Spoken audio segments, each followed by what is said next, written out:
পুরুষ মানুষের সবচেয়ে বড় মিথ্যা হচ্ছে, আরে আমার সংসারে সবই তো তোমার, আমার গাড়ি বাড়ি থাকার জায়গা ব্যাংক ব্যালেন্স, আরে এগুলো তো তোমার, তোমার ইনকাম করা দিয়ে কি হবে, তোমার টাকা সঞ্চয় দিয়ে কি হবে। বুঝলে, যদি ঝগড়া লাগে, কোনো একটা ফল্ট বাড়ায়, একবেলা লাগবে তোমার এই বাড়ি থেকে বাইর করে দিতে।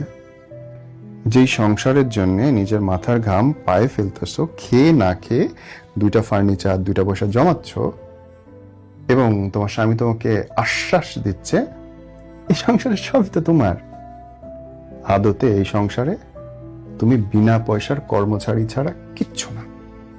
যদি সত্যি সত্যি নিজের আইডেন্টিটি চাও, বাড়ি গাড়ি ব্যাংক ব্যালেন্স চাও, সেটা নিজের ইনকাম করতে হবে এবং নিজের ব্যাংকে রাখতে হবে।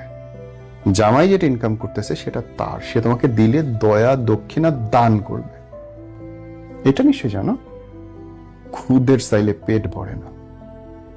যদি এরপরে পরিষ্কার না হয় কান, মাথার ডাক্তার দেখাও, কিংবা আত্মসম্মান শেখো।